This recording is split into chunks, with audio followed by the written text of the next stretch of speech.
अस्सलाम वालेकुम। Channel 51 news के साथ मैं हूं इकरा हफीज। शामिल करेंगे न्यूज हेडलाइंस।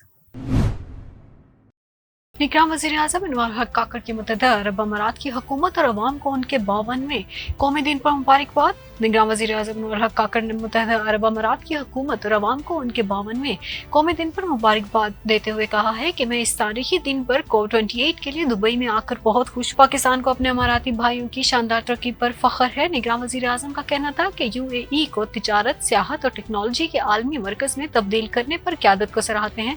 पाकिस्तान तरक्की और खुशहाली के इस सफर में मुत्तहदा अरब अमारात का पायदार साथी रहेगा। पाकिस्तान मुत्तहदा अरब अमारात दोस्ती जिंदाबाद।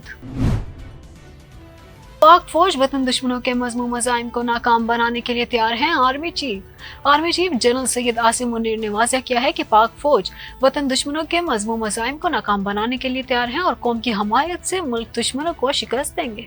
तफसीलात के मुताबिक मसला अफ़वाज की शोबा ताल्लुकात ISPR की जानिब से बयान में कहा गया है कि army chief general Syed Asim Munir ने खैरपुर मियांवाली का दौरा किया। आर्मी चीफ की आमद पर कोर कमांडर बहावलपुर ने इस्तकबाल। Army chief general Syed Asim Munir ने बहावलपुर की तरबीती जंगी मशकों का मुशाहिदा किया, जिसके बाद उन्होंने फील्ड एक्सरसाइज के मुख्तलिफ पहलुओं के बारे में ब्रीफिंग दी। मशकों का मकसद ऑपरेशनल माहौल में मुस्तकबिल के चैलेंजों से निपटने समेत मैदान जंग के दौरान पेशा वराना सलाहियतों को मजीद बेहतर बनाना है।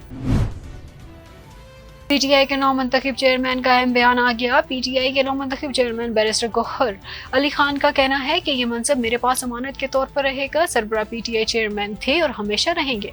तफसीलात के मुताबिक बैरिस्टर गौहर अली खान PTI के चेयरमैन मुंतखब होने के बाद पेशावर पहुंचे तो कारकुनों ने पुरजोश इस्तकबाल किया। इस मौके पर PTI के नौ मुंतखब चेयरमैन ने मीडिया से गुफ्तगू करते हुए कहा, इंतहाई अहम मनसब सौंपने पर सरबराह PTI का शुक्रिया अदा करता हूँ। बैरिस्टर गौहर का कहना था कि जो सरबराह PTI का फैसला होता है वही हमारा फैसला है। अवाम की सुनना चाहिए, इस मर्तबा आवाम की आवाज को सुना जाएगा। उन्होंने कहा कि हमने मुल्क को आगे लेकर जाना है, मुझे जो जिम्मेदारी मिली है उसको ऐसे तरीके से निभाऊंगा। नौ मुंतखब चेयरमैन का कहना था कि ये मनसब मेरे पास अमानत के तौर पर रहेगा। सरबराह PTI चेयरमैन थे और हमेशा रहेंगे। पीपल्स पार्टी का इलेक्शन में नून लीग से सीट एडजस्टमेंट ना करने का फैसला। पीपल्स पार्टी ने इलेक्शन में नून लीग से सीट एडजस्टमेंट ना करने का फैसला कर लिया और कहा कि नून लीग से सीट एडजस्टमेंट में फायदा कम नुकसान ज्यादा है। तफसीलात के मुताबिक पीपल्स पार्टी ने इलेक्शन में नून लीग से सीट एडजस्टमेंट ना करने का फैसला कर लिया। जराये ने बताया कि मुल्क भर में किसी हल्के पर नून लीग से सीट एडजस्टमेंट नहीं होगी। जराये का कहना था कि बाज़ रहनुमाओं ने नून लीग से एडजस्टमेंट की तजवीज़ दी थी, जिसके बाद PP क़यादत ने नून लीग से सीट एडजस्टमेंट पर पार्टी की राय ली। ताहम सूबाई पार्टी रहनुमाओं ने नून लीग से सीट एडजस्टमेंट तजवीज़ मुस्तरद कर दी। IMF ने पाकिस्तान से आइंदा माली साल के लिए शराइत मनवा ली। आलमी मालियाती फंड IMF ने MEFP ड्राफ्ट में पाकिस्तान से आइंदा माली साल के लिए शराइत मनवा ली। तफसीलात के मुताबिक आलमी मालियाती फंड IMF ने MEFP ड्राफ्ट में माशी टीम से आइंदा माली साल के लिए शराइत मनवा ली। जराये ने बताया कि आइंदा माली साल के लिए FBR का टैक्स हदफ 11,000 अरब से जायद रखने पर इतफाक कर लिया गया। जराये का कहना है कि आइंदा माली साल के लिए वफाकी हुकूमत के अखराजात 16,500 अरब तक होंगे, जबकि कर्ज और सूद के दायरे पर आइंदा माली 9,500 अरब रुपए से जायद होंगे। आम इंतखाबात मुल्क भर में वोटर्स की तादाद 12 करोड़ 83 लाख से जायद हो गई। मुल्क भर में वोटर्स की तादाद 12 करोड़ 83 लाख से जायद होगी। हाल इंतखाबी फहरिस्तों में 15 लाख के करीब नए वोटर्स रजिस्टर हुए। तफसीलात के मुताबिक इलेक्शन कमीशन की जानिब से आम इंतखाबात के हवाले से हतमी वोटर फहरिस्त तैयार कर ली गई। जराये ने बताया है कि मुल्क भर में वोटर्स की तादाद 12 करोड़ 83 लाख से जायद हो गई। हाल इंतखाबी फहरिस्तों में 15 लाख के करीब नए वोटर रजिस्टर हुए। जराये का कहना था कि 25 जुलाई 2023 तक वोटर्स की तादाद 12 करोड़ 69 लाख से जायद थी।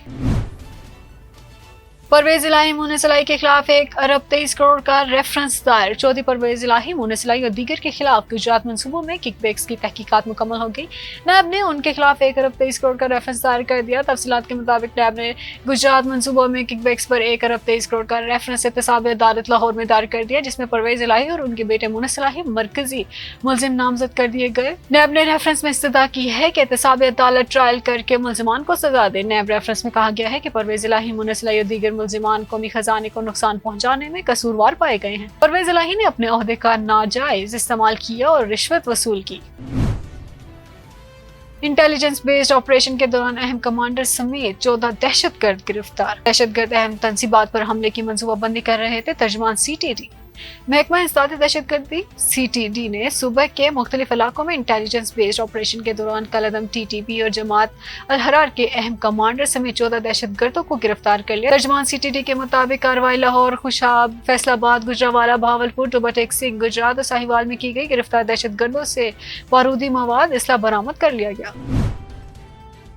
غیر قانونی افغان باشندوں کی وطن واپسی کا سلسلہ جاری۔ 1 دسمبر کو 3774 افغان شہری ملک واپس چلے گئے۔ غیر قانونی افغان باشندوں کی وطن واپسی کا سلسلہ جاری ہے۔ حکومت پاکستان کے اعلان سے قبل بھی غیر قانونی افغان باشندوں کی کثیر تعداد گرفتاری کے ڈر سے پاکستان سے واپس افغانستان جاتی رہی ہے۔ افغانستان روانگی کے لیے 121 گاڑیوں میں 612 خاندانوں کی اپنے وطن واپسی عمل میں لائی گئی۔ پاکستان کا افغان باشندوں کے لیے جذبہ خیر سگالی، ملکی سالمیت اور استحکام کے پیش نظر حکومت پاکستان نے غیر قانونی افغان باشندوں کو اپنے ملک واپس بھیجنے کا فیصلہ کر لیا۔ حکومتی فیصلے کے بعد ہزاروں کی تعداد میں افغان باشندوں کے رضاکارانہ انخلاء کا سلسلہ شروع ہو گیا۔ پاکستان نے بغیر کسی زور زبردستی کے افغان باشندوں کو ملک چھوڑنے کا حکم دیا اور ان کو دیگر ممالک میں منتقل کرنے میں اہم کردار ادا کیا۔ ہیڈ لائنز آپ نے جانی، نیوز اسٹوڈیو سے فی الوقت کے لیے اتنا ہی۔